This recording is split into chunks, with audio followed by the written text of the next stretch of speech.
Alors, dans une interview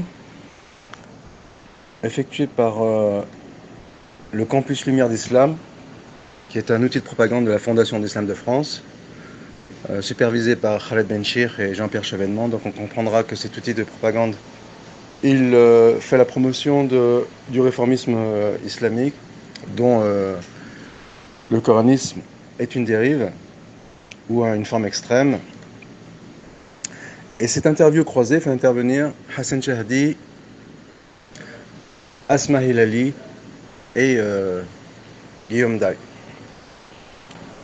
Dans cette interview, comme à son accoutumée, Hassan, il, de manière compulsive et convulsive, et convulsive, il attaque les sources de l'islam, il déconstruit la version officielle musulmane et il revisite cette version. Il lui a été posé 3 questions.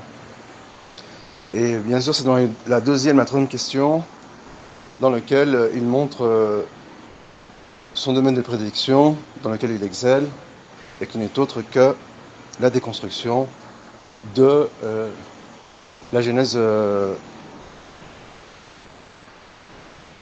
musulmane ou islamique. À l'inverse, par comparaison, par contraste, bien sûr, ici, Guillaume Day ne m'intéresse pas, on y reviendra plus tard. Par contraste, Asma Hilali, elle est dans la description. Elle décrit ses travaux. Après, on pourrait rétorquer que la nature des travaux de Hassan, elle nécessite d'avoir cette posture, non pas militante, mais de déconstruction des sources coraniques. Alors soit, mais les faits sont là, c'est que Hassan, il est dans la déconstruction que je qualifierais de compulsive et qui confine ou qui flirte avec la pathologie. Et donc, dans les deuxième et troisième questions, Hassan déconstruit, mais le fait étonnant de la première question, lorsqu'on l'interroge sur l'étymologie du Coran ou sur la description du Coran, il reste dans la description. J'ai envie de dire contre toute attente. Mais en réalité, si on décortique ses propos, il n'est pas tant que cela dans la description, puisqu'il dit, étymologiquement parlant, le terme Coran signifie la récitation. Pour les savants occidentaux, il se rapproche plutôt du terme syriaque Kyrian, qui signifie la récitation des Écritures saintes. Alors, cette introduction à ces propos de Hassan, eh bien, elle est toute sauf anodine, puisqu'il jette un pavé dans la mare et il balance un grand coup d'épée dans l'eau pour nous dire de façon subliminale, même si ce n'est pas sa réelle intention, mais le contexte s'y apprête pour nous dire de façon subliminale que le Coran a des origines syriaques. Et c'est là qu'intervient le point commun entre lui et Guillaume Day. Alors le point commun entre Hassan et Guillaume Day ne provient pas du seul fait que Guillaume Day invite Hassan à des conférences audiovisuelles, mais il est ailleurs. Notamment, on va ramener un point commun entre Guillaume Day et Hassan Chahdi, qui est que les deux adhèrent à l'idée qu'il y a plusieurs couches rédactionnelles du Coran. Même si Hassan, il avance, selon sa thèse, après avoir déconstruit la version officielle et proposé une histoire alternative, comme il est courant au sein des orientalistes, donc il n'y a rien de nouveau, rien d'original dans l'approche de Hassan, eh bien, Hassan, il, euh, il avance que le Coran n'a pas été fixé avant le IXe siècle. Et de son point de vue, il ramène les preuves allant dans ce sens. Et on peut rapprocher aussi la parole de Hassan du collègue de Guillaume Day, qui n'est autre que Moazi, pour qui, étymologiquement, comme le dit Hassan, eh bien, le terme Coran provient à une origine syriaque, d'un point de vue purement étymologique. Bien sûr, ce n'est pas anodin de sa part, on va en faire ici la démonstration. Et bien entendu, Moazi s'inspire de Christophe Luxembourg. Christophe Luxembourg qui est un nom d'emprunt, un pseudonyme d'un Libanais réfugié en Allemagne, un pseudo-spécialiste du syriaque et de la langue arabe. Et selon les propres dires de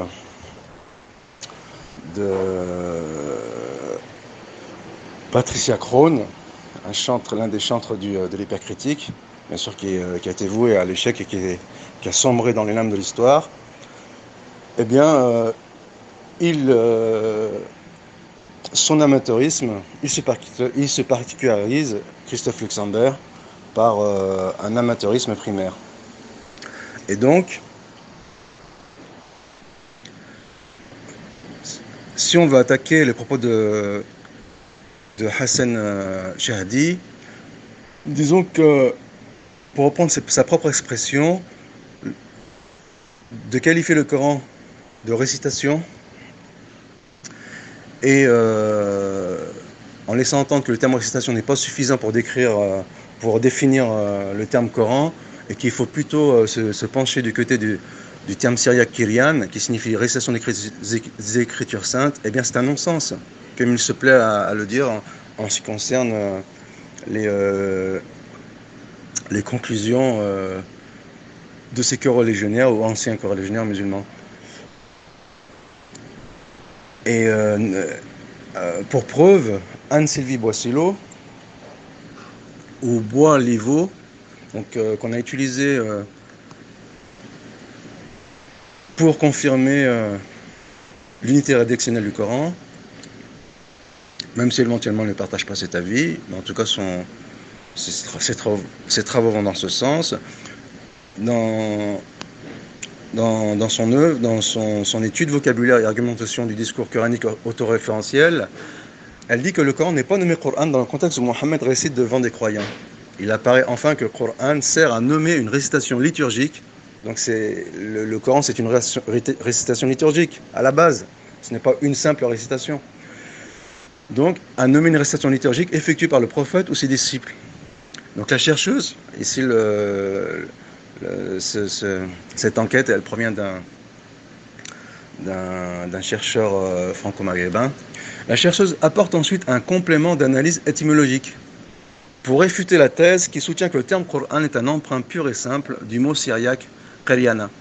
En témoigne le fait qu'il s'agit d'un mot dérivé de la racine arabe Qara, sur un schème arabe et non syriaque. Selon elle, l'auteur du Coran a probablement inventé le terme Coran, inspiré par les termes proches, syriaque et hébreu, qui signifie récitation d'une écriture sainte, ou récitation liturgique, pour la raison suivante. Ainsi, en créant en arabe un terme proche de ces termes syriaque et hébreu, l'auteur trouve un moyen de faire penser aux récitations pratiquées par les communautés juives ou chrétiennes, en nommant la récitation Coran. Cette nouvelle récitation reçoit ainsi une connotation de sacré, de religieux, d'éléments liés à Dieu, et donc d'éléments possédant mystère et autorité. Voici pour la réfutation de l'origine étymologique du terme Coran. Et d'autre part, Hassan fait preuve d'approximation, donc ce n'est pas digne d'un chercheur, quoique à sa décharge, ici il a l'oral. Il dit pour les savants occidentaux. Donc on vient d'en faire la preuve que ce n'est pas le cas. Il aurait dû plutôt dire pour l'hypercritique, en sachant que cette thèse elle a été largement démontée. On va en faire ici l'expérience. Et il est intéressant Claude Guillot, il y a plus d'une dizaine d'années, il s'était penché dans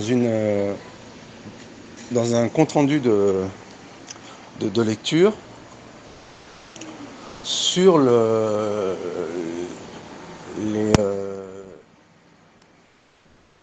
les deux avis concernant la genèse du Coran, et qui est l'avis optimiste, défendu notamment par Ernest Renan, et l'avis pessimiste. Et il dit, probablement à juste titre, qu'ils ne se sont pas obligés de trancher dans le débat et de se positionner entre les deux avis. Et il explique notamment, par exemple, il n'est pas juste de dire que les historiens des débuts de l'islam s'appuient sur les écrits musulmans du 9e et 10e siècle, comme l'écrit K.H. Olling. En disant cela, on ne tient pas compte du fait que des aides-mémoires, des cahiers de notes, voire des monographies sont attestés dès le début du 2e siècle de l'Hégire, soit le 7e siècle de l'Hégire, et même quelque peu avant, et qu'on peut les reconstituer en partie à partir de compilations du 9e et 10e siècle, qui sont éditées et qui comportent des chaînes de garants qui permettent de les repérer. Donc ici, il rejoint la vision optimiste.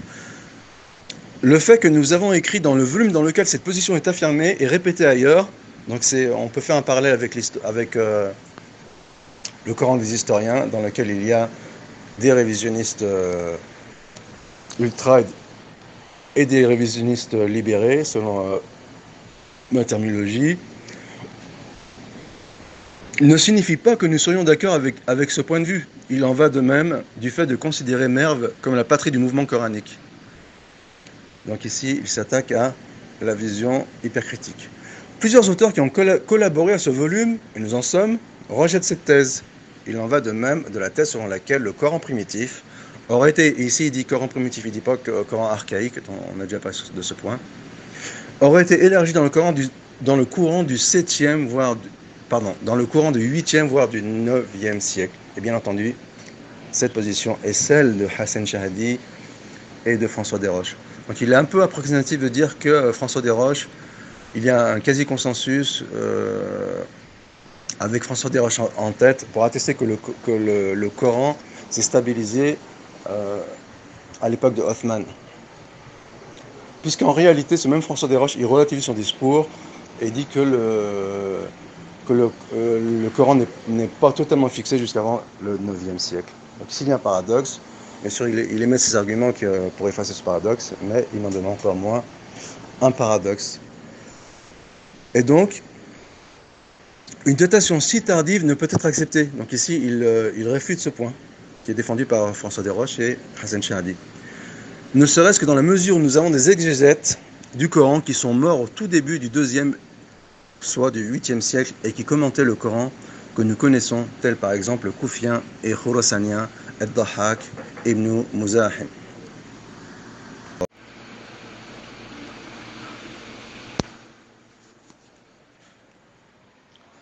Alors dans cette interview, Hassan il réitère sa position sur la transmission du Coran par le sens, et il s'appuie sur une narration d'Ibn Mas'ud. Alors cette narration d'Ibn Mas'ud, elle est intéressante plus d'un titre. Premièrement, elle fait partie bien sûr du corpus du hadith sur lequel Hassan jette un discrédit, et donc il montre par là une tare méthodologique qui est pour démontrer le manque de crédit des sources islamiques, il s'appuie sur un texte qui a été rapporté par ces mêmes sources islamiques. Alors, il pourra nous rétorquer, puisque de toute façon les musulmans le font pour déconstruire la Bible sur des bases rigoureuses, il pourra nous rétorquer que ces sources, comme la diction en l'occurrence de Abdullah ibn Mas'ud, elles sont un indice fort où elles montrent fortement qu'elles ont une origine, étant donné qu'elles vont à l'encontre de la version officielle musulmane. Donc ils ont défini ce critère de crédibilité d'une source. Alors bien sûr, ce critère, en plus d'être arbitraire, eh bien, il commet une pétition de principe. Puisqu'il part, il part de la base que les sources islamiques sont peu crédibles en se basant sur un texte qui va à l'encontre des sources islamiques, alors que c'est justement ce qui lui est demandé de démontrer. En outre, pour valider sa thèse et revisiter la version officielle musulmane, l'histoire du Coran, et pour apporter une version alternative, eh bien, il s'emploie à divers procédés, on en a déjà parlé, notamment il minimise la transmission orale du Coran. Et avant de parler de ce point, on va continuer avec avec la parole d'Ibn Mas'ud, selon laquelle le Coran aura été transmis par le sens. Eh bien, cette même parole, elle a été interprétée par la version officielle de façon différente. Et elle a apporté plusieurs hypothèses, plus ou moins convaincantes, pour expliquer ce texte, qui s'oppose, donc c'est la raison pour laquelle ils ont apporté d'autres hypothèses, qui s'oppose au discours formel de Abdullah ibn Mas'ud, qui interdit de s'écarter de la lettre. Ça, c'est une chose. Ensuite, Hassan, il utilise d'autres dictions attribuées à d'autres compagnons. Alors, pour ces dictions, il y a notamment celle d'Anas ibn Malik, qui, elle, est apocryphe, ou sinon, c'est exactement la même réponse qu'on accorde qu'on donne que celle d'Ibn Mas'ud, et qui est qu'il y a d'autres propos de ces mêmes compagnons qui valident la version officielle. Et que, au minimum, la version alternative, elle n'a pas plus d'autorité que la version officielle, et le contraire même serait plus vrai. Ensuite, il utilise une citation de Shafi'i, on en a déjà parlé. En fait, ici, Shafi'i, il fait une analogie à fortiori. Il dit si la révélation, elle permet l'emploi de synonymes, donc a fortiori le hadith qui n'est pas une révélation, ou qui n'est pas une révélation liturgique. On va dire ça comme ça. Et contrairement au hadith, dont fait partie le hadith Qudusi. Le hadith Qudusi n'est pas une récitation, n'est pas une révélation liturgique. Et donc,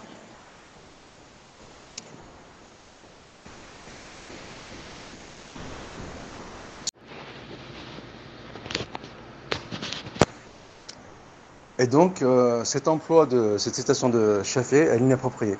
Ensuite, il utilise une citation de Zuhri. Donc c'est paradoxal parce qu'il jette le discrédit sur ce rapporteur, et en même moment il l'utilise pour conforter sa position. Donc on voit qu'il, comme on l'a expliqué précédemment, que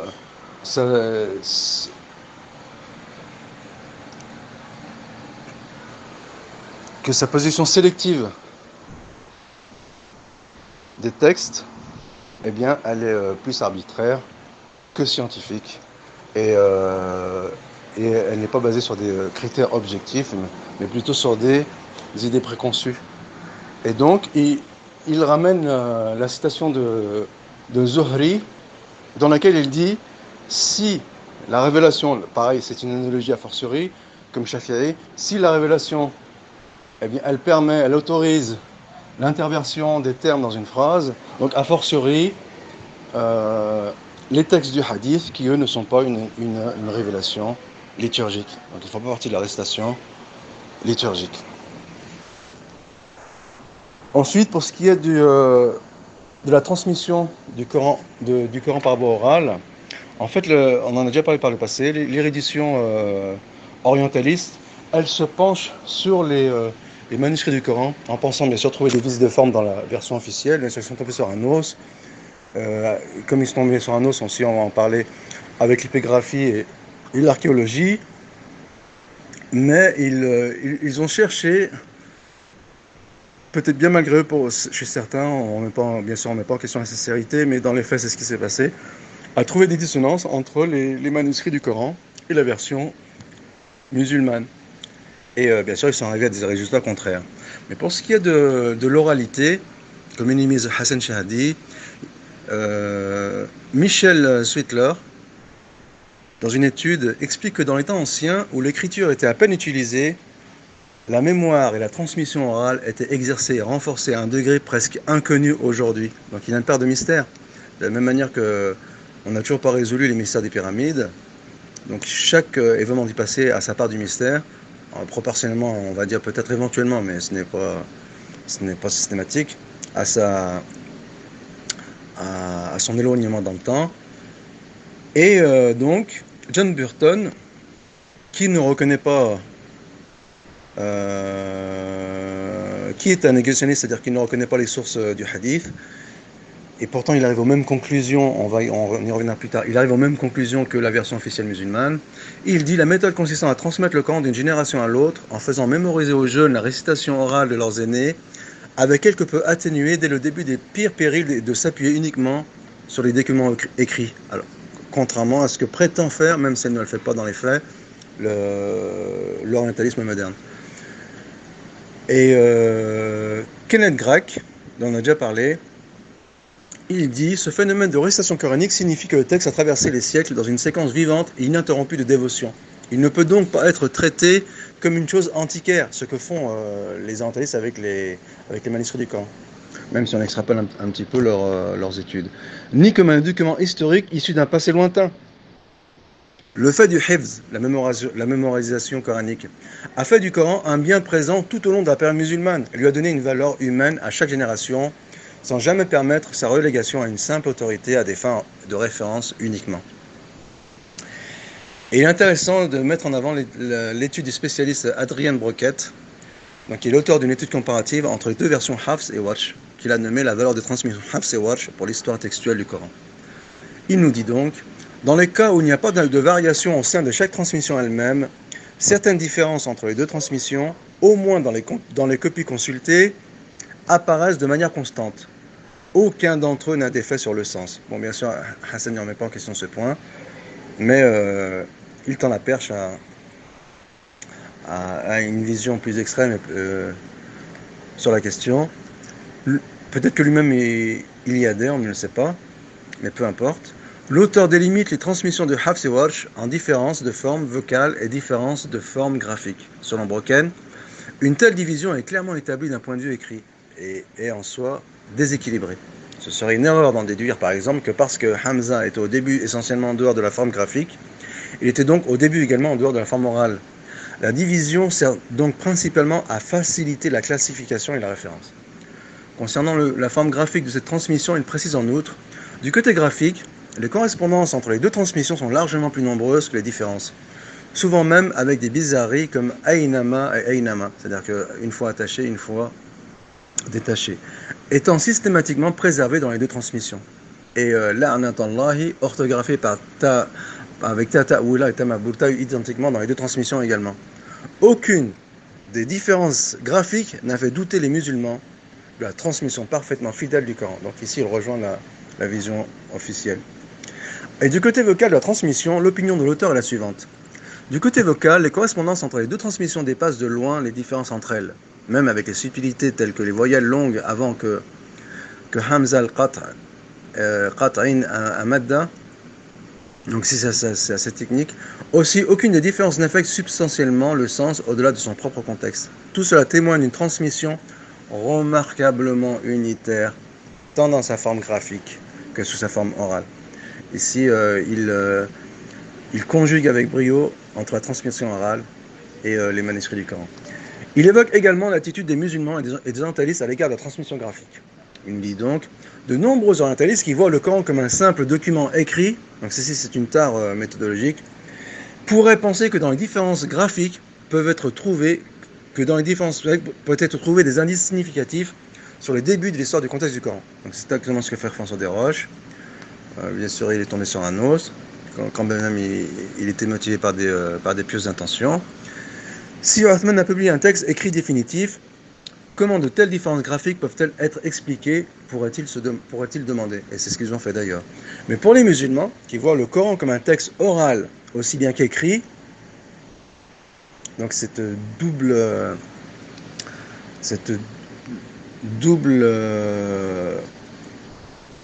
identité coranique, ces différences ne sont que des lectures, certes importantes, mais pas plus que des lectures impliquant, par exemple, des fines différences dans l'assimilation ou dans la vigueur de la prononciation du Hamza.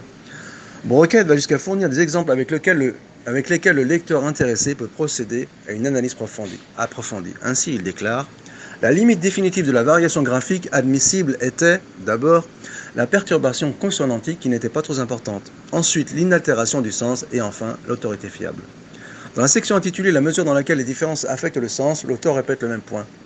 Le simple fait est qu'aucune des différences, qu'elles soient vocales ou graphiques, entre la transmission de Hafs et la transmission de Warsh, n'a un grand effet sur le sens. Donc ce n'est pas un musulman fanatique qui fait ce constat. Nombreuses sont les différences qui ne changent en rien le sens, et le reste sont des différences qui ont un effet sur le sens dans le contexte immédiat du texte lui-même, mais sans aucune influence significative et plus large sur la pensée musulmane. Contrairement à ce que voudrait nous faire croire une certaine érudition moderne, en sachant qu'on n'est pas tout le monde dans le même sac, bien sûr. Ce qui précède est soutenu par les éléments suivants. Telle est donc la limite de la variation entre ces deux transmissions du Coran. Limite bien à l'intérieur des limites d'un effet exégétique substantiel. Cela signifie que les lectures trouvées dans ces transmissions ne sont très probablement pas d'origine exégétique, ou du moins ne sont pas issues d'un débat exégétique crucial. Ils sont donc de la plus haute valeur pour l'histoire textuelle du Coran. Et ce qui est intéressant, c'est que l'auteur continue en disant « Les limites de leur variation établissent clairement qu'il s'agit d'un seul texte. » Ici, il met à mal la théorie de Guillaume Day et de surcroît celle de Hassan Shahdi. Par ailleurs, on lit « Ainsi, si le Coran a été transmis uniquement oralement au 1er siècle, on constaterait des variations considérables entre les textes, comme celles que l'on voit dans les hadiths et la poésie pré-islamique. » Donc, plus haut, Hassan il fait une comparaison entre le Coran et de la poésie pré-islamique. On voit ici que ce n'est pas lieu d'être. Et ailleurs, il fait une comparaison entre le hadith Qudusi et le Coran. Et on voit ici et ailleurs, chez d'autres auteurs occidentaux, que l'analogie elle est biaisée. Et s'il avait été transmis uniquement par écrit, des variations considérables, comme dans la différence de transmission du document original de la Constitution de Médine. Mais ce n'est pas non plus le cas du Coran. Il doit y avoir une transmission écrite parallèle, limitant la variation de la transmission orale à la forme graphique, à côté d'une transmission orale parallèle, préservant la transmission écrite de la corruption. L'enquête a abouti à un autre constat. La transmission du Coran après la mort de Mohammed pour nous, était essentiellement statique, plutôt qu'organique. Il n'y avait qu'un seul texte. Là, il met à mal la théorie de Guillaume Day, qui d'ailleurs s'insurge contre Kuiper, qui donnerait du grain à moudre aux apologistes musulmans. Et il n'y avait qu'un seul texte et rien d'important, pas même les éléments prétendument abrogés ne pouvaient en être retirés ni rien ajouté. Contrairement aux assertions de Hassan Shahdi selon lesquelles le Coran n'est pas fixé avant le 9e siècle et que la main des copistes a pris la liberté de manipuler les textes à sa guise, quand bien même elle ne changerait pas le sens. Enfin, nous aimerions établir la conclusion d'Adrien Broquet à ce sujet. Il est indéniable que certaines des caractéristiques formelles du Coran renvoient au côté oral et d'autres au côté écrit. Mais ni l'une ni l'autre n'était dans leur ensemble primaire. Il n'est donc pas nécessaire de créer des catégories différentes pour les différences vocales et graphiques entre les transmissions. Ce n'est pas le cas des musulmans. La lettre n'est pas un squelette mort à revitaliser. mais une manifestation de l'esprit vivant depuis le début. La transmission du Coran a toujours été orale, tout comme elle a été écrite. C'est une très belle conclusion de la part de ce chercheur, ce spécialiste. Et donc, on va s'intéresser maintenant à Guillaume Day et à Moazi, qui contribuent à une résurgence de l'hypercritique, qui pourtant était enterrée, et qui paradoxalement, ils insufflent ou ils inoculent ces résurgences hypercritiques dans le livre collectif, l'entreprise collective du Coran des historiens. Donc, il y a un paradoxe, puisque de grands noms, on va y revenir, ont participé à des grands noms, des grands spécialistes qui n'adhèrent pas à l'hypercritique, ont participé à cette entreprise. Et je disais précédemment que la frontière entre l'hypercritique et on va dire l'orientalisme modéré, eh bien, elle est extrêmement poreuse. Et on reviendra sur ce point. Donc Stephen Schumacher, qui est un professeur américain, il soutient la thèse, on va dire pas complotiste, mais quoique hypercritique, selon laquelle le prophète sallallahu alayhi wa sallam ne serait pas mort en 632 mais en 634. Et il ramène d'autres thèses révisionnistes. Eh bien, Stephen Schumacher est défendu, je vais dire autrement, Guillaume Day fait la promotion de la thèse de Stephen Schumacher. Et un chercheur franco-maghrébin a analysé ce livre et il en ressort différentes conclusions. Donc, de fait, la thèse de l'auteur, dit-il, aussi audacieuse soit-elle, pose problème pour plusieurs raisons, dont celle-ci. L'auteur clame dès l'introduction la dette qu'il doit au travail colossal que Robert Holland, on reviendra sur Robert Holland, a consacré aux sources non musulmanes qui traitent des débuts de l'islam. Malheureusement, bien qu'il déclare inscrire son approche méthodologique des sources non islamiques dans les pas de Robert Holland pour établir leur valeur historique, Schumacher ne respecte pas toujours ce vieux pieux, loin s'en faut même, comme il le reconnaît d'ailleurs en certains endroits. Il ressort de cet écueil que l'auteur omet de prendre rigoureusement en considération le caractère apologétique des phénomènes décrits par les sources non musulmanes qui parlent d'une possible présence du prophète en Palestine en 634. Par exemple, ne faut-il pas penser à la suite de Tolan que l'évocation par la doctrina jacobie du prophète qui est apparu avec les Sarazènes, on a déjà parlé des Sarrasins, est une façon de présenter les conquérants arabes comme les acteurs du drame divin des derniers jours.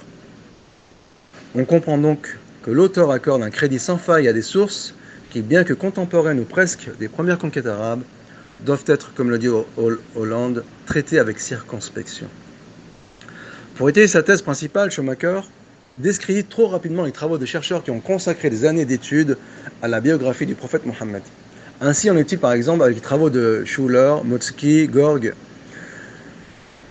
et lesquels ont montré qu'un certain nombre de traditions peuvent être attribuées à Urwa ibn Zubayr, cousin du prophète et neveu de son épouse Aïcha.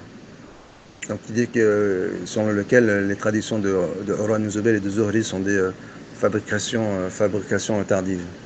Donc c'est le propre même de l'hystérocritique. Donc c'est un des biais de l'hystérocritique, c'est que l'hystérocritique, puisque c'est un fourre-tout dans lequel on met tout et n'importe quoi, s'il signifie l'utilisation de sources externes pour définir un phénomène historique, notamment religieux, de ce sens-là, il ne pose aucun problème, donc c'est tout l'amalgame qui amène sur la chose. Mais si l'hystérocritique est un outil de doute dogmatique ou de doute méthodique pour remettre en question une histoire officielle, là, bien sûr, cette approche elle est problématique puisqu'elle est complètement arbitraire.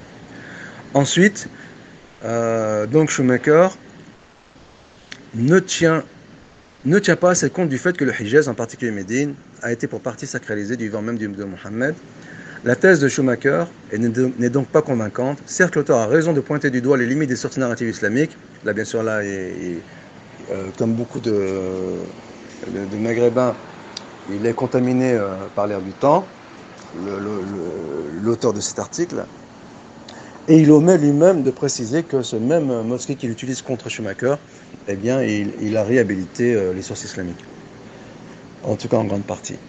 Il a toutefois tort d'accorder une confiance sans faille à des sources qui peuvent être, elles aussi, l'objet du même discrédit, en sachant que les sources internes ne sont pas discréditées, comme expliqué. L'ouvrage de Schumacher a toutefois un mérite, celui de stimuler le débat historiographique relatif au début de l'islam.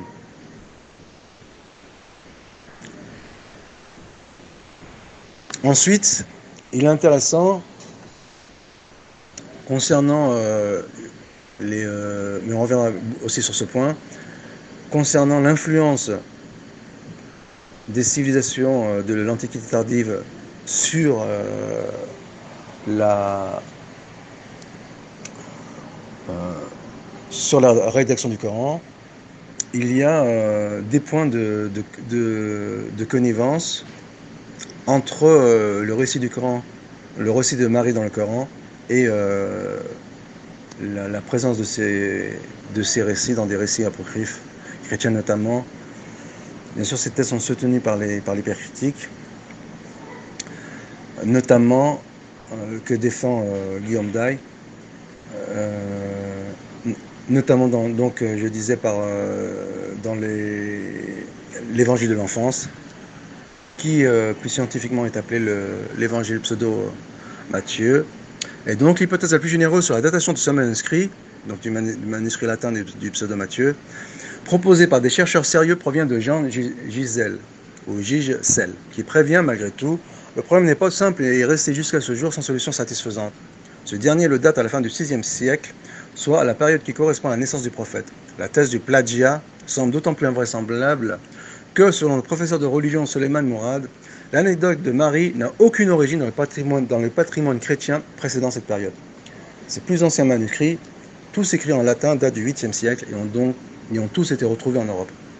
Ces deux indices dévoilent leur lieu de rédaction, la France ou l'Allemagne. Eliot reconnaît qu'à cette époque, cet évangile est inconnu en Orient. Stephen Schumacher, encore lui, qui dans un premier temps remarque des ressemblances troublantes entre le Coran et cet apocryphe, donc Moésie et Guillaume Day véhiculent cette idée, valide la pertinence des indices troublants cités ci-dessus. Finalement, il admet qu'à l'aune de ces données, il est matériellement impossible que l'évangile du pseudo-Matthieu ait eu une influence sur le livre saint des musulmans.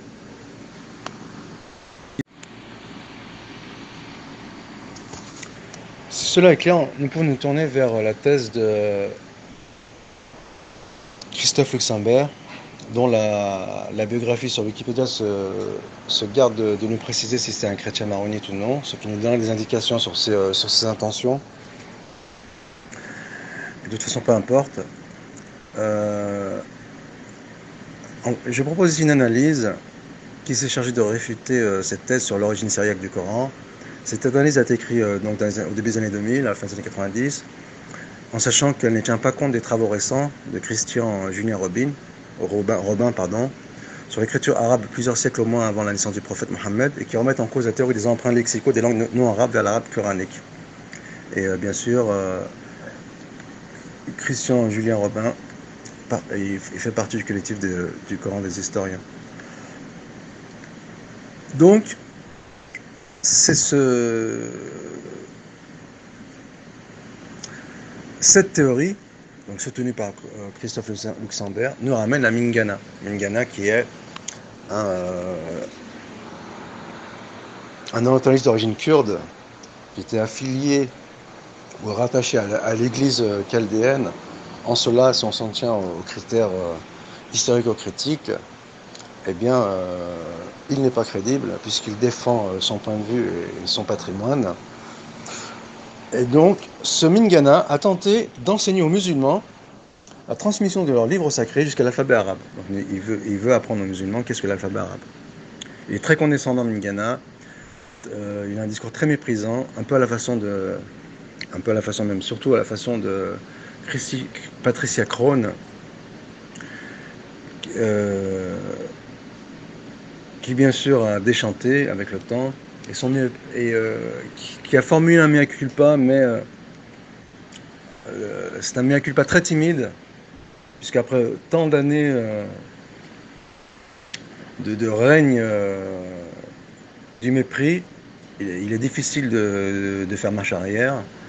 Et là, ce même Mégana, eh bien, il est très méprisant, tout comme Christophe Luxembourg, en ce qui concerne les sources islamiques.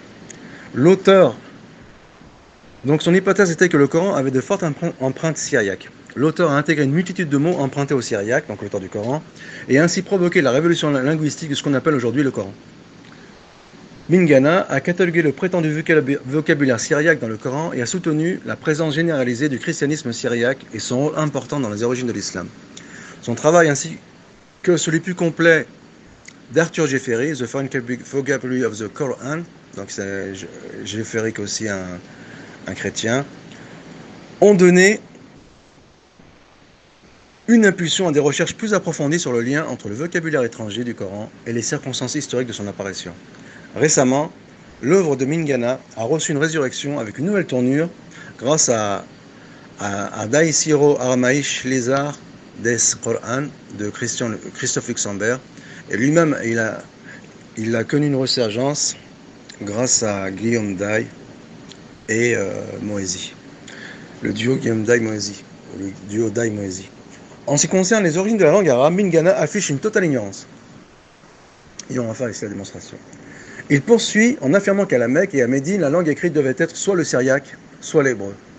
Si tous les signes ne nous induisent pas en erreur, très peu de phrases oculaires, on cite Mingana, voire aucune ont été écrites à l'époque du prophète. Le genre de vie qu'il a mené et le caractère rudimentaire de la lecture et de l'écriture dans la partie du monde où il est apparu sont des témoins suffisants en faveur de cette opinion. Bien sûr, ici, il cache son mépris, mais ailleurs, il le cachera moins.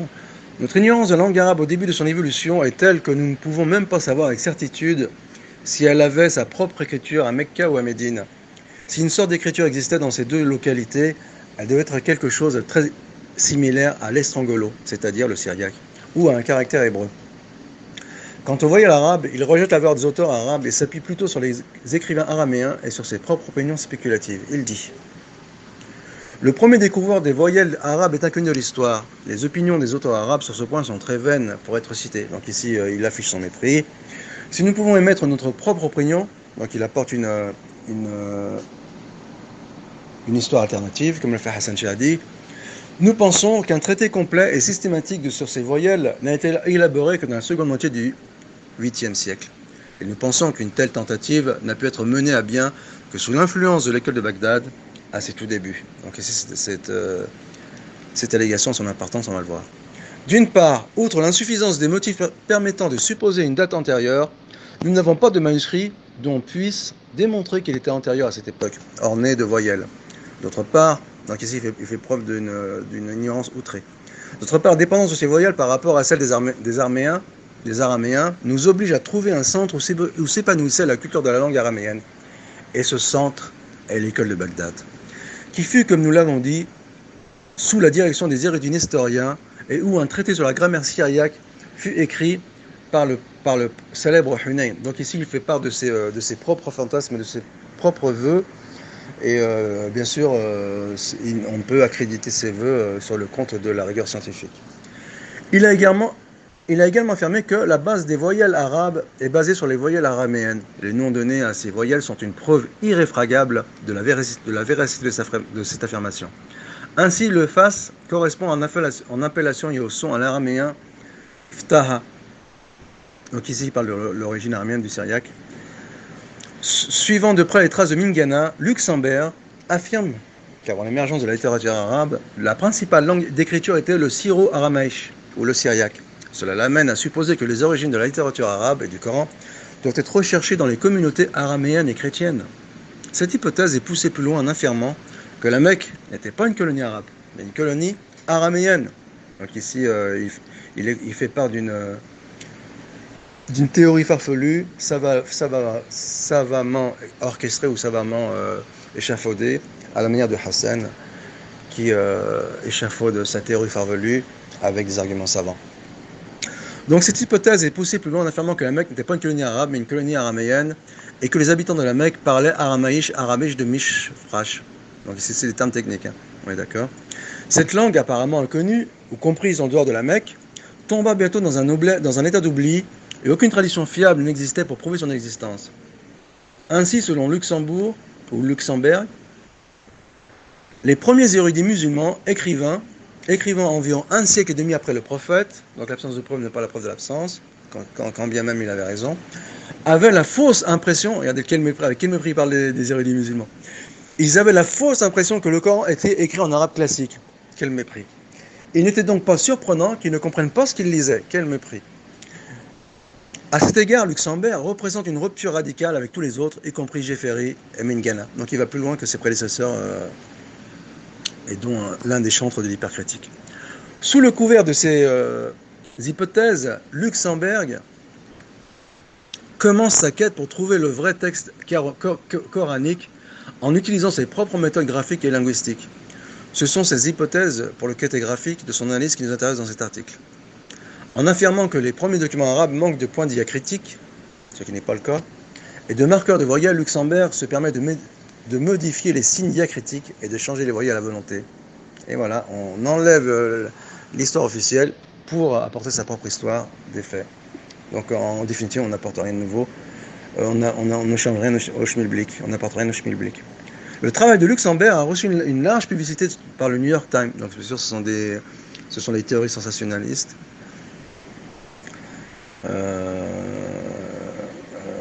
Qui boostent les médias. Donc Alexander Steele et Nicolas Christophe qui ont écrit un article sur lui dans le New York Times, The Guardian et Newsweek.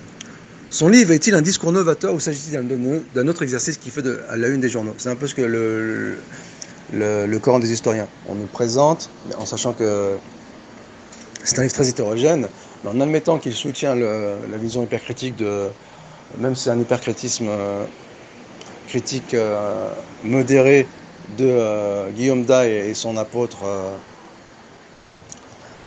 Moésie, en sachant que tous deux se sont chargés de la promotion du livre, eh bien on nous présente ce livre comme une production révolutionnaire, dernier cri, qui apporte les tout derniers résultats de l'orientalisme moderne, alors que cette thèse, elle est ancienne et enfouie, et on en trouve quelques résurgences malheureusement dans le Coran des historiens. Je dis malheureusement, mais en fait ça ne fait que discréditer cette œuvre, qui bien sûr en grande partie est riche et bien documentée. Et donc, cela nous a incité à évaluer les prétentions de Luxembourg et à inspecter les fondements sur lesquels reposent ces prétentions. Dans cet article, nous aimerions examiner les hypothèses de Mingana et Luxembourg concernant les origines de divers aspects de l'écriture arabe. Nous comparerons légalement l'écriture arabe à l'écriture syriaque et son évolution. Il sera démontré que Mingana et Luxembourg se trompaient dans leurs hypothèses concernant l'écriture arabe. Nabia Abbott, dont on a déjà parlé, a également réfuté les arguments de Mingana en utilisant les plus anciens papyrus arabes connus, Perf de 558, de l'an 22 de l'Hégire, originaire d'Égypte. Si l'arabe était effectivement si primitif dans son pays d'origine, lors de l'avènement de l'islam, comme le prétend Mingana, comment peut-on rationaliser son utilisation pratique en Égypte en si peu de temps, et cela également dans une écriture cursive bien développée? Abbott dit: l'état de l'écriture arabe à l'époque de Mahomet est indiqué par le Perf. Bien sûr, Abbott elle-même est d'origine du Moyen-Orient, mais ses analyses sont beaucoup plus saines que celles de Mingana, c'est sûr, et elle est beaucoup plus objective. Et je ne dis pas ça parce qu'elle rejoint la version musulmane, bien que ça en fasse partie, mais parce que ces conclusions sont extrêmement pertinentes. L'état de l'écriture arabe à l'époque de Mahomet est indiqué par le Perf numéro 558. Un papyrus arabe du règne de Omar daté de l'an 22 et écrit d'une main manuscrite assez bien développée dans la lointaine province d'Égypte, où le grec et le copte étaient les langues écrites d'usage général. Donc c'est un argument en charge contre Mingana et ses ouailles. Si l'arabe écrit était si primitif et si rare dans son propre pays, donc ici elle démontre la thèse hypercritique, au moment de la mort de Mahomet, comment expliquer son utilisation pratique en Égypte seulement une douzaine d'années après cet événement? Donc ici elle s'attaque à Luxembourg. Encore une fois, admettre le développement incomplet de l'orthographe nous donnerait des raisons de soupçonner uniquement l'exactitude orthographique des premières éditions coraniques, mais pas la possibilité de leur existence. À cet égard, il est intéressant de noter que nulle part dans les traditions des premières transmissions du Coran, on ne trouve la moindre trace de sérieuses difficultés orthographiques ou vocaliques. Ce sont plutôt les différences dans les dialectes tribaux arabes et les différences résultant de l'utilisation de l'arabe par les étrangers qui semblent exiger l'attention.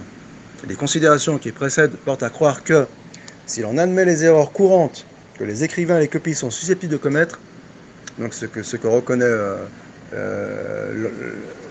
l'orthodoxie musulmane, les écrivains arabes de l'époque de Mahomet et de l'époque des premiers califes étaient des scribes capables de produire une édition acceptable d'un écrit du Coran, malgré l'absence de toutes les améliorations de l'arabe écrit moderne. C'est une très belle conclusion qui met à mal les théories suscitées. Luxembourg mentionne les inscriptions arabes pré-islamiques dans le classique Arabisch paléographique de Grundmann, en déduisant de la forme primitive des alphabets arabes. Il dit qu'il est prudent de supposer que l'écriture cursive syro-aramaïche, c'est-à-dire le syriaque, a servi de modèle pour l'écriture arabe.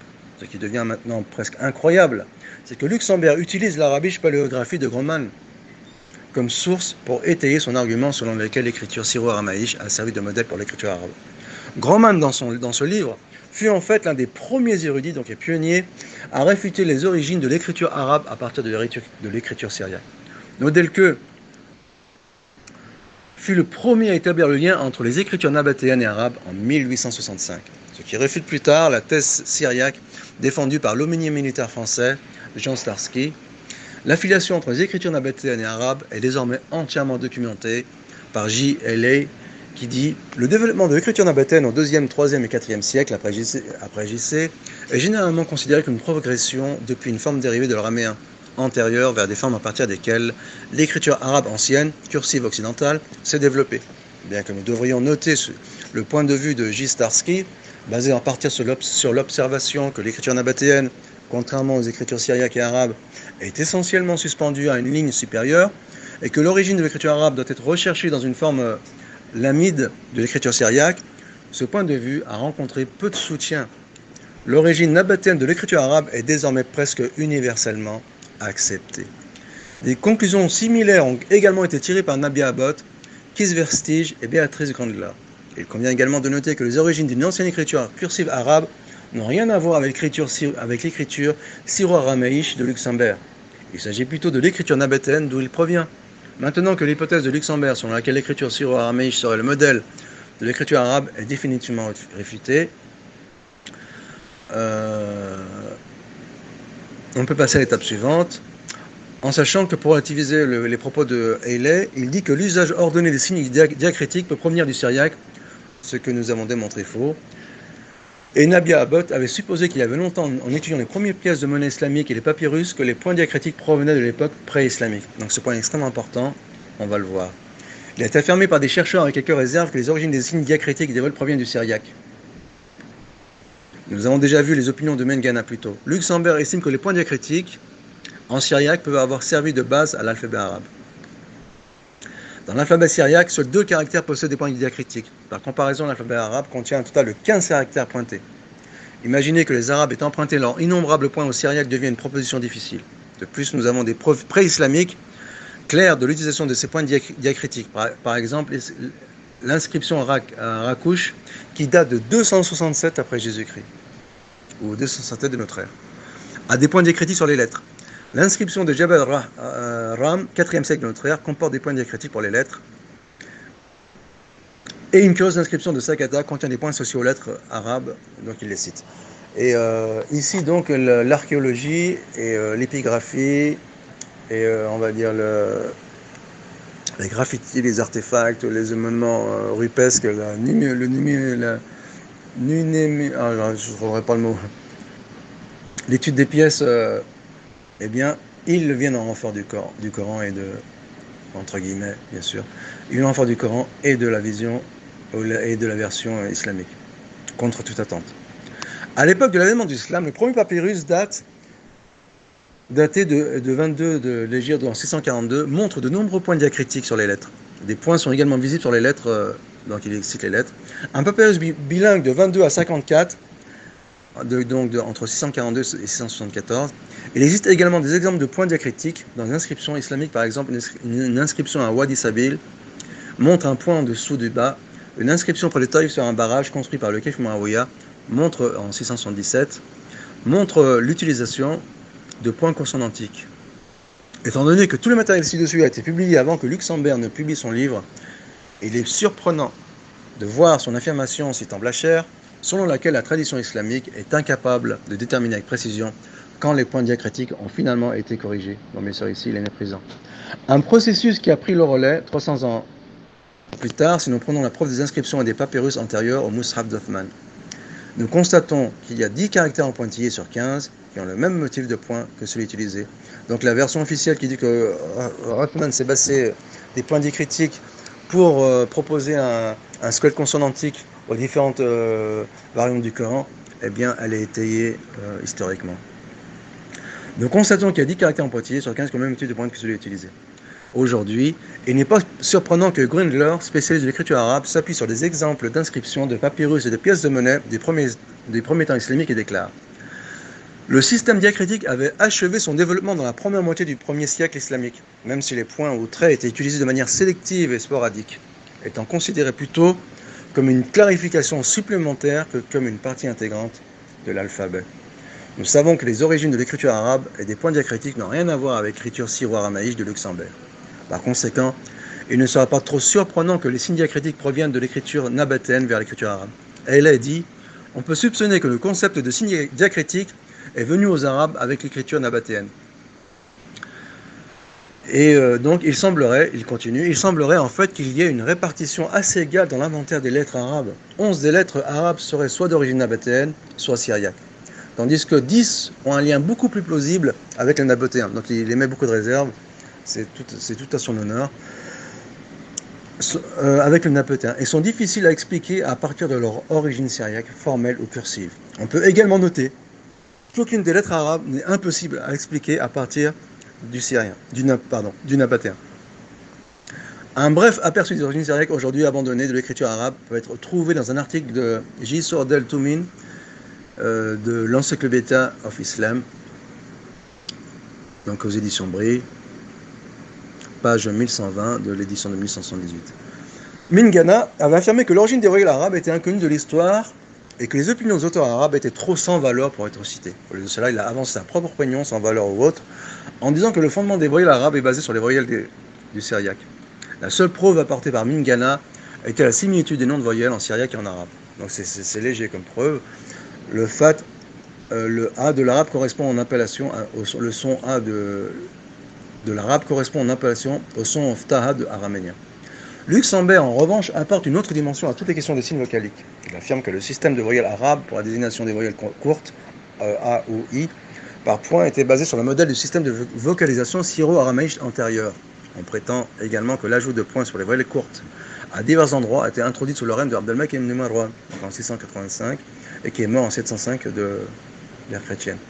Luxembourg applique sa technique d'essai et d'erreur sur les sabato ahruf du Coran et le relie aux 7 signes vocaliques du syriaque.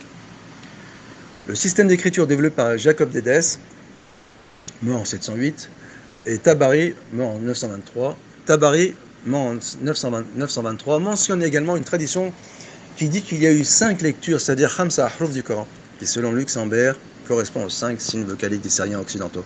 Donc il propose une lecture alternative de l'histoire officielle musulmane. Il propose une lecture farfelue, une lecture alternative farfelue pour supplanter la version officielle musulmane. Aboul Aswad ad-Dawli fut l'inventeur des voyelles ainsi que des noms associés à leur articulation. En outre, le schéma de voyelles d'Aboul Aswad est également visible dans certains manuscrits coraniques du 1er et du 2e siècle de l'Hégire. Ainsi, l'information de Migana, selon laquelle le fondement des voyelles arabes est basé sur les voyelles des araméens, devient intenable. Par ailleurs, nous avons déjà vu que le nom Ftaha n'est entré dans la phraséologie syrienne que vers le milieu du 9e siècle, plus de 150 ans après la mort d'Aboul Aswad ad-Dawli. De plus, il n'existe pas d'appellation correspondante en syriaque pour le Dhamma et Kasra du système vocalique arabe. Par conséquent, l'utilisation par Mingana de Ftaha, une seule voyelle du syriaque, pour prétendre que les Arabes ont emprunté leur voyelle au syrien, est plutôt fallacieuse. Le système de voyelles de Jacob Dedes n'a pas gagné en popularité parmi les Syriens occidentaux et est resté inexprimé jusqu'à Bar Ebraus, qui est mort en 1286.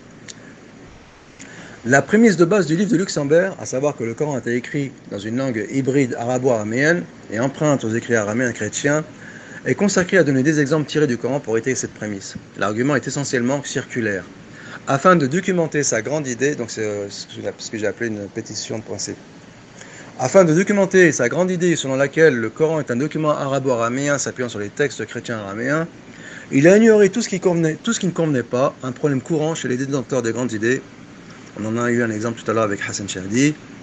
Cela l'a amené à faire des affirmations contraires à des faits bien établis, tels que l'écriture syro-aramaïche a servi de modèle à l'écriture arabe, et que la vocalisation arabe était basée sur le modèle de l'ancien système de vocalisation syro-aramaïche. Pour approfondir ses grandes idées sur le Coran, Luxembourg affirmait que la Mecque n'était pas une colonie arabe, mais une colonie araméenne, et que les habitants de la Mecque parlaient aramaïche, arabiche, mishraprash. Il affirmait également que l'araméen, juste avant l'avènement de l'islam, était non seulement la langue de communication écrite, mais aussi la lingua franca, donc la langue officielle, de cette région de l'Asie occidentale. Au contraire, l'arabe était beaucoup plus répandu au Moyen-Orient et avant l'islam, que ne le laisse entendre Luxembourg, et nous en avons suffisamment de preuves sous forme d'inscriptions. Je vais revenir sur ce point. L'araméen n'était pas aussi répandu à la fin du VIe siècle de notre ère, contrairement à ce que prétend Luxembourg. Le grec l'avait remplacé dans de nombreux domaines comme le principal lingua franca du Moyen-Orient. Après qu'Alexandre ait ouvert le Proche-Orient à la langue et à la culture grecque, la vulgarisation de l'hellénisme dans les villes et les campagnes était irréversible. Au moment où l'islam est arrivé sur la scène mondiale, le grec était déjà devenu la langue prédominante en Asie occidentale. Le syro-araméen ou syriaque, la langue dans laquelle Luxembourg dit que le Coran a été partiellement écrit, était principalement parlé dans la région d'Édez, dans le sud de la Turquie moderne, loin de la région du Hijaz, et en particulier de la Mecque. Donc on est du côté de Shemingana. Les inscriptions arabes les plus proches en termes géographiques sont les inscriptions nabatéennes, et cette proximité rend intenable l'hypothèse de Luxembourg d'une lecture syro-aramaïche du Coran, comme nous le verrons bientôt. Les Nabatéens étaient en fait des Arabes et parlaient un dialecte non araméen de l'arabe du Nord semblable à l'arabe classique. Les Arabes connaissaient l'araméen. La particularité du Nabatéen par rapport aux autres dialectes araméens est sa coloration arabe, ou pour être plus précis, sa coloration issue d'une langue arabe alliée en quelque sorte à ce qui est devenu l'arabe classique. Et elle note que certaines autres inscriptions nabatéennes anciennes, bien que non datées, pourraient en fait être en arabe et que certains des milliers de graffitis nabatéens sont sans doute en arabe. L'araméen avait été très important dans le Hijaz dès le 5e, 4e siècle avant les JC, comme le montre une selle de Taïma dans le nord de l'Arabie Saoudite, inscrite en araméen. Il serait donc surprenant qu'il n'y ait pas un grand nombre de mots araméens dans le dialecte hijazi de l'arabe, et cela n'en fait pas une langue mixte. La majeure partie, sinon la totalité du contexte socio-historique des origines de l'islam peut s'expliquer en considérant le milieu nabatéen. Dans le Hijaz, nous avons principalement des inscriptions nabatéennes, et celles-ci ne semblent pas du tout chrétiennes dans leur contenu. Les Nabatéens adoraient des idoles, des dieux et des déesses tels que Dashura, Allat, Uzza, Manat, Ubal et Al, dont certains étaient également vénérés par les tribus arabes, tels que les Quraysh dans le Hijaz, comme mentionné dans le Coran et dans les sources littéraires islamiques. Un milieu chrétien syro-araméen aurait du mal à expliquer son contexte socio-historique. Les origines nabatéennes de l'écriture arabe renforcent encore les arguments en faveur d'un milieu nabatéen. Selon Mingana, comme nous pensons que le Coran est le premier livre arabe, son auteur a dû faire face à d'immenses difficultés. Il a dû adapter de nouveaux mots et de nouvelles expressions à des idées nouvelles dans une langue qui n'était pas encore fixée par aucune grammaire ou lexicographie. C'est pourquoi l'auteur du Coran a présenté des particularités stylistiques qui marquent son œuvre comme étant quelque peu différente de l'arabe classique que nous connaissons depuis le 8e siècle. Son style souffre des handicaps qui caractérisent toujours un premier essai dans un nouveau langage littéraire, sous l'influence d'une littérature plus ancienne et plus figée. Cette littérature plus ancienne et plus figée est, à notre avis, sans doute plus que tout le syriaque. L'arabe classique trouve ses origines avant la période islamique. Donc ici, on réfute cette allégation. L'inscription d'Amara de 328 de notre ère est l'une des premières inscriptions découvertes à ce jour dans la langue arabe classique et est écrite en écriture nabatéenne. Elle est écrite en écriture nabatéenne. Bellamy, qui avait étudié cette inscription, conclut en disant « Nous avons ajouté 1 siècle et demi à la vie de l'arabe classique. Cela n'a rien de surprenant puisque le conservatisme de la langue arabe est bien connu. » La langue utilisée dans ces inscriptions est plus proche de l'arabe moderne que la langue de Shakespeare ne l'est de l'anglais moderne. Ce que l'on peut en conclure, c'est que l'arabe classique a ses origines avant même le deuxième siècle de notre ère et est resté figé avant même l'avènement de l'islam. Le premier traitement systématique de l'orthographe de la grammaire syriaque a été réalisé par Jacob d'Édesse en 708, mort en 708. Son œuvre n'est connue que grâce à une brève mention de Bar Hebraeus et à quelques fragments découverts à Oxford et à Londres. En ce qui concerne l'orthographe syriaque après l'avènement de l'islam, les correspondances de Jacob d'Édesse fournissent de nombreuses preuves de son mauvais état, sans parler de l'orthographe et de la compréhension incorrecte de la langue. L'écriture syriaque à l'époque de Jacob et après l'avènement de l'islam était clairement scriptio defectiva, contrairement aux hypothèses de Mingana et de Luxembourg, selon lesquelles il s'agissait d'un scriptio plena. Maintenant, si les Araméens n'étaient pas capables de lire et d'écrire correctement leur propre langue même après l'avènement de l'islam, comment pouvons-nous savoir que ce qu'ils auraient écrit, et qui est finalement devenu le Coran, était bien ce qu'ils voulaient réellement dire? En ce qui concerne les premiers stades de la grammaire syriaque, nos informations à ce sujet sont rares. La plupart de ce que nous savons sur la terminologie des premiers grammairiens syriaques, par exemple Jacob d'Édesse, est dérivé des rapports d'auteurs ultérieurs, tels que Bar Hebraeus, mort en 1286, et il est probable que leur terminologie reflète une influence arabe plutôt qu'un développement véritablement indigène.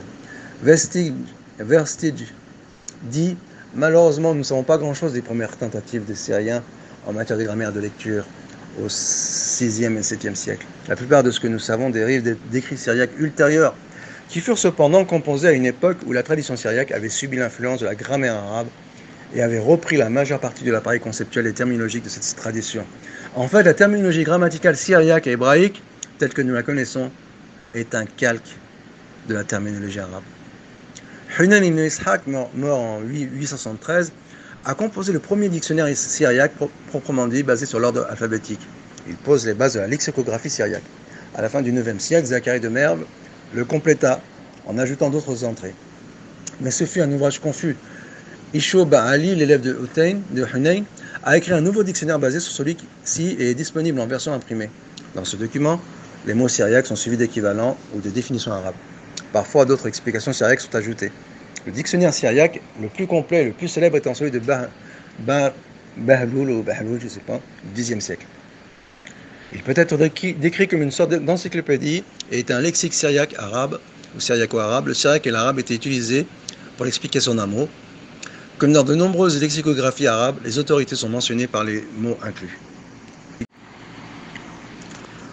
Quant à Mingana et Luxembourg, leur théorie repose sur l'hypothèse que les Araméens étaient très avancés dans leur lexicographie, alors que les Arabes avaient du mal à comprendre leur propre langue, notamment le Coran. Donc on ressent ici le mépris. Nous savons que ce n'est pas vrai. Le premier dictionnaire syriaque est apparu bien après l'avènement du premier dictionnaire arabe d'Al-Khalil ibn Ahmed, c'est-à-dire Kitab al-Aïn. Au moment où Hunayn composa son premier dictionnaire, il y avait déjà une intense activité lexicographique parmi les Arabes. Ce qui est encore plus intéressant est que les dictionnaires syriaques de Ishar Ba'ali et Bar Ba'loul utilisent l'arabe pour expliquer les équivalents de leurs définitions. Sachant qu'avec la montée de l'islam, l'usage du syriaque a éclipsé au Moyen-Orient, il est surprenant de voir des Araméens utiliser l'arabe pour expliquer le sens des mots de leur lexique. Si l'hypothèse tacite de Luxembourg concernant la supériorité de la lexicographie syriaque était effectivement correcte, alors nous nous attendrions à ce que les Araméens utilisent le syriaque pour expliquer leurs mots. Au contraire, nous constatons qu'Abou Bar Ali et Bahloul utilisent largement l'arabe pour expliquer les mots en syriaque. Tout cela suggère qu'au moment où Hunayn ibn Ishaq est arrivé, la lexicographie arabe était déjà bien développée et bien plus sophistiquée que la lexicographie syriaque.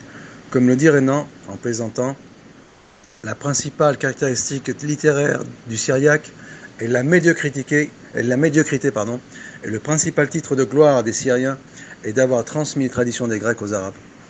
Heywood souligne ce qui suit. Ainsi, nous voyons dans la lexicographie syriaque des signes de dette envers les Arabes, même s'il existe peu de preuves d'une imitation directe. Comme en hébreu, la grammaire et la terminologie grammaticale montrent une influence similaire. Il est surprenant que Luxembourg utilise le lexique de Payne, Smith, Brockelman, qui s'appuie principalement sur les lexiques de Ishar ben Ali et Bahloul. Ces deux derniers compilés plus de 250 ans après l'événement de l'islam et environ 100 ans après la production des premiers lexiques arabes, pour montrer la prétendue lecture syro-araméenne du Coran. Des conclusions similaires ont également été tirées par Federico Coriante, qui a déclaré « Puisque ni les sources de l'histoire de l'islam primitif, ni les rapports dignes de foi sur les situations socio-linguistiques de l'Arabie à cette époque ne semblent étayer les affirmations de Luxembourg, savamment entrelacées comme la chaîne de son hypothèse de l'utilité d'une lecture alternative syro-araméenne des passages sombres du Coran, on s'interroge sur l'exactitude des solutions particulières proposées par lui dans chaque cas, seulement pour constater que quelques-unes d'entre elles peuvent être acceptées comme des améliorations aux interprétations traditionnelles, tandis que d'autres sont admises mais inutiles en tant que pures alternatives interprétatives, et certaines pourraient être carrément rejetées en raison de malentendus et d'informations erronées. On conclut la même chose pour ce qui concerne la thèse farfelue de Hassan. Pour étayer son hypothèse d'une prétendue lecture syro-araméenne du Coran, Luxembourg déplore les origines tardives de la lecture islamique, il dit, donc ce sont à chaque fois des arguments à charge, dès qu'on suspecte un vice de forme,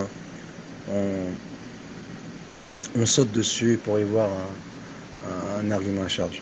Selon la tradition islamique, le Coran remonte au 7e siècle, alors que les premiers exemples de littérature arabe au sens plein du terme ne se trouvent qu'à 2 siècles plus tard, à l'époque de la biographie du prophète, c'est-à-dire de la vie de Mahomet telle qu'écrite par Ibn Ishaq, décédé en 1828. On peut ainsi établir que la littérature arabe post-coranique s'est développée progressivement dans la période qui a suivi les travaux d'El-Khalil ibn Ahmed, décédé en 786, fondateur de la lexicographie arabe, Kitab al-Ain, et de Sibawayh, décédé en 796, à qui l'on doit la grammaire de l'arabe classique. Si nous supposons que la composition du Coran a pris fin l'année de la mort du prophète Mahomet, en 632, nous trouvons déjà un intervalle de 150 ans pendant lequel il n'y a aucune trace de littérature arabe digne de ce nom. Il ne vient pas à l'esprit que les sources syriaques qu'il utilise pour prouver la prétendue lecture syro-araméenne du Coran sont encore plus tardives que les sources islamiques. Comme nous l'avons vu, il ne connaît pas les origines des sources arabes et syriaques. Pour donner quelques exemples supplémentaires, la première littérature arabe qui nous parvient se présente sous la forme de recueil de hadith. Un exemple est la Sahifa de Hammam ibn Munabbi, mort en 110 de l'Hégire, soit en 719. Un disciple yéménite et disciple du compagnon Abu Huraira, mort en 58 en 677, de qui Hammam a écrit ce Sahifa, ou cette Sahifa, qui comprend 138 hadiths et qui aurait été écrit vers le milieu du 1er siècle de l'Hégire, au 7e siècle. Celui-ci est disponible en édition imprimée. Le recueil de hadiths d'Ibn Jurayj, 150 de l'Hégire, et Ma'mar ibn Rashid, mort en 153, dont beaucoup sont transmis par Abd-Razzaq dans son Musannef, sont également disponibles sous format imprimé. Motski a retracé le matériel de Musannef d'Abd-Razzaq jusqu'au 1er siècle de l'Hégire. Outre le manque de compréhension de Luxembourg concernant le développement des orthographes, grammaire et lexicographie syriaque et arabe, son travail ne tente pas d'ancrer ses arguments dans un contexte historique et crédible, comme nous l'avons déjà vu plus tôt. On ne sait pas clairement qui étaient ces chrétiens de la Mecque pré-islamique qui utilisaient les prétendus Coran aramaïch, arabish, mishprash, et comment ces écrits ont produit le Coran arabe. Quels types de détails ont été impliqués dans la transformation, quelles étaient leurs croyances religieuses et qu'est-ce qui les a poussés à changer leur religion en islam. Pour conclure avec une citation de Walid Salek, Luxembourg soutient essentiellement que l'islam est le résultat d'une comédie ou tragédie philologique d'erreur. On se souvient ici de la plaisanterie de l'empereur de Julien contre les chrétiens et de la réponse appropriée des chrétiens.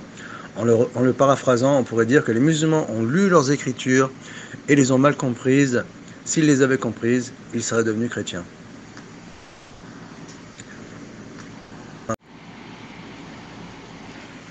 Donc, puisque Mingana et Luxembourg ont minimisé l'importance de la langue arabe, nous allons apporter quelques précisions sur ce point. Karl Brockelmann, le grand linguiste allemand, mais aussi William White, le spécialiste anglais de la langue arabe, et le français Édouard Paul Dorme, prêtre assyriologue, sémitisant et traducteur français de la Bible, David Yellin, le spécialiste juif de la langue hébreu, affirme que l'arabe littéraire est le modèle vivant le plus proche de la structure de la langue sémitique mère. Celle-ci est plus ancienne que le syriaque. Aux yeux d'un nombre non négligeable de spécialistes, la péninsule arabique serait le berceau des langues sémites. La proximité linguistique avec les autres langues sémites est donc naturel, surtout dans le domaine liturgique, si l'on sait que la spiritualité est un phénomène anthropologique sans frontières. Il s'exprimait en araméen, et cette langue a supplanté l'hébreu. Ces deux langues ont pour origine des peuples qui sont sortis du sud de la péninsule arabique, le Yémen, et ont pour souche le peuple Himyarite. Himyarite a pour racine trilitaire HMR, qui signifie rouge, et a donné le nom à la mer qui borde leur rivage, donc la mer Rouge. De cette contrée sont sortis de nombreux peuples qui ont essaimé et colonisé tout le croissant fertile, ainsi que le nord de l'Afrique. Le dernier en date est le peuple arabe, qui a à son tour supplanté les Araméens. Nous parlons alors de familles chamito-sémitiques, dont le bassin géographique est la péninsule sud-arabique et la corne de l'Afrique. Leibniz propose dans l'ouvrage Nouveaux essais sur l'entendement humain de donner aux langues chamito-sémitiques le nom de langue arabique. Reynold Nicholson, orientaliste et éminent traducteur et connaisseur de la langue arabe, explique dans son ouvrage Literary History of the Arabs, ce terme, les sémites, inclut les babyloniens, les assyriens, les hébreux, les phéniciens, les araméens, les abyssins, les sabéens et les arabes. La langue arabe est donc, en un sens, la plus jeune des langues sémitiques. Elle est la seule à être plus proche que toutes les autres de l'archétype original, le ur-sémitish, dont ils sont tous issus, tout comme les arabes. Ces derniers, en raison de leur situation géographique et de l'uniformité monotone de la vie dans le désert, ont préservé le caractère sémitique plus purement et l'ont montré plus distinctement que tout autre peuple de la même famille. La ur-sémitish est la langue d'Abraham, dont la langue arabe serait la plus proche, bien plus que n'importe quelle autre langue chamito-sémitique. Comment ignorer cette caractéristique inhérente à la langue arabe ? Jean Prouvost, dans son ouvrage Nos ancêtres les Arabes, ce que notre langue leur doit, rapporte que la langue arabe était autrefois hautement considérée, et cela bien avant l'avènement de l'islam. Il cite par exemple Brunzen de la Martinière, dans son grand dictionnaire géographique et critique, la phrase suivante. On ne doute pas que la langue des Arabes ne soit des plus belles et des plus anciennes. Il rapporte la phrase suivante de César de Rochefort. César de Rochefort évoque celui qu'on appelle le père de la poésie latine, Quintus Ennius le poète, qui se vantoie d'avoir 300 cœurs parce qu'il parloit grec, latin et arabe. 3 langues perçues comme fondatrices. Avec Quintus Ennius, on se situe 3 siècles avant l'ère chrétienne. Le père des poètes était né en 239 avant JC. Une autre dimension s'impose ensuite, celle qui correspond non pas à l'extension de la langue arabe, mais à la nature féconde de la langue arabe, au-delà de toute considération politique, nature généreuse que résume en une phrase les lexicographes du 19e et 20e siècle. L'un des caractères de l'arabe est une richesse de mots vraiment étonnante. Exemple de...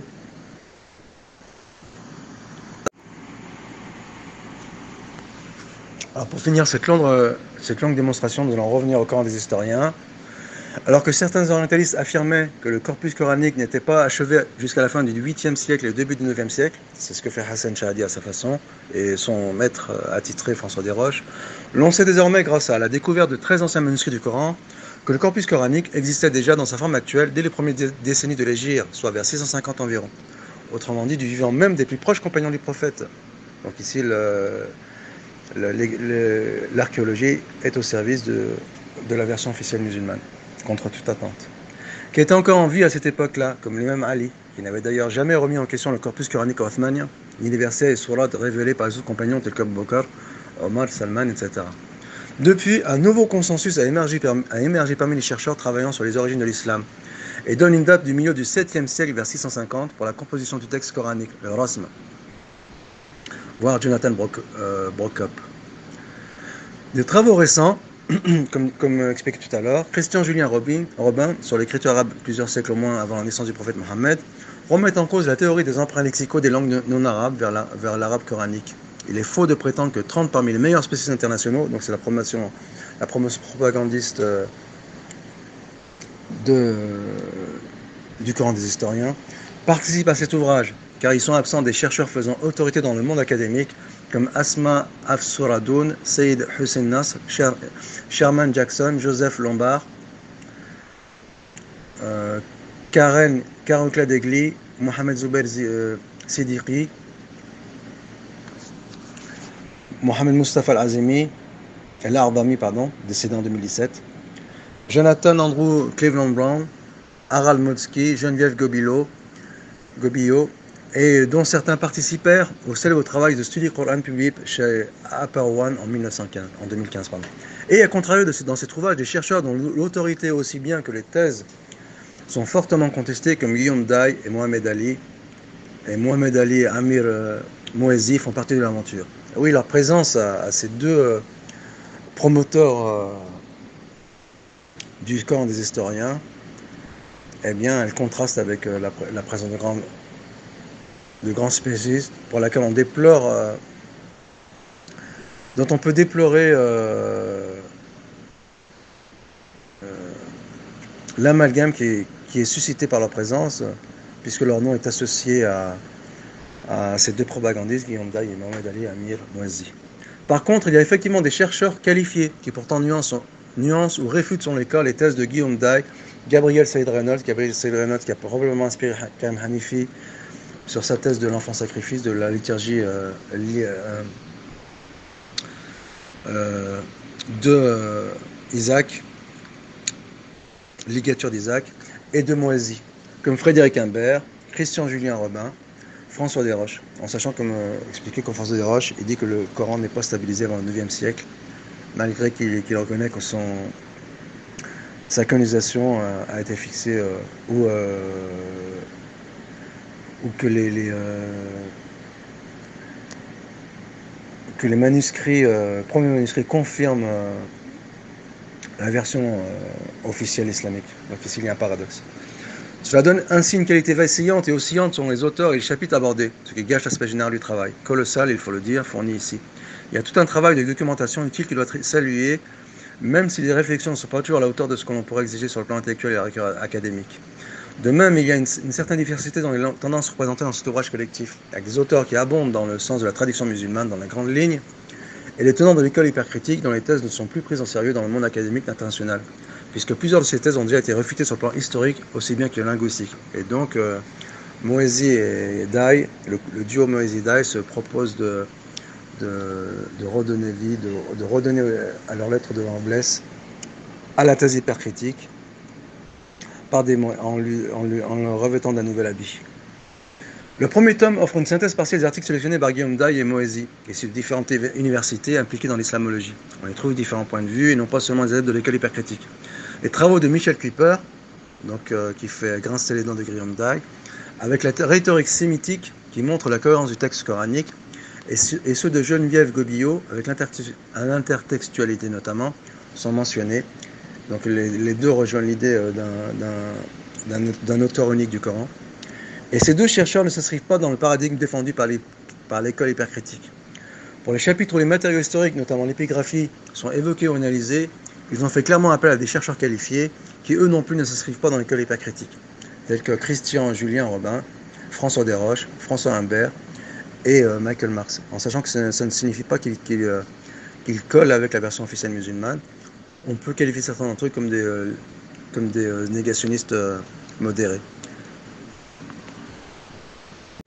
J'aimerais terminer avec une citation de Joseph Lombard, qui a été citée plus haut. Nous sommes capables de confirmer avec une précision de plus en plus grande, scientifiquement et aussi empiriquement que possible, que l'histoire que les musulmans orthodoxes ont à propos de la compilation du Coran est pour la plus grande partie exacte. Et Karl Ernest, spécialiste américain en études islamiques et docteur en religion comparée,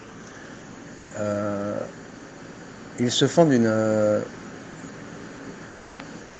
très belle sentence en disant que la version musulmane est une meilleure explication des données disponibles que nous avons que n'importe quelle autre théorie proposée par qui que ce soit. Donc, le professeur émérite de l'Université catholique de Louvain, Emilio Platti, qui travaille de concert avec Desroches, a dit, suite à la découverte des manuscrits extrêmement anciens du Coran et à la datation du carbone 14 des folios de Birmingham entre 578 et 645, soit entre 56 avant l'Hégire et 25 après, les chercheurs, dans leur majorité, refusent aujourd'hui les datations tardives des manuscrits coraniques les plus anciens, proposés par exemple par John Wensbrook. Donc il est le chef de file de l'école hypercritique, dans son livre intitulé Quranic Study. Et ensuite,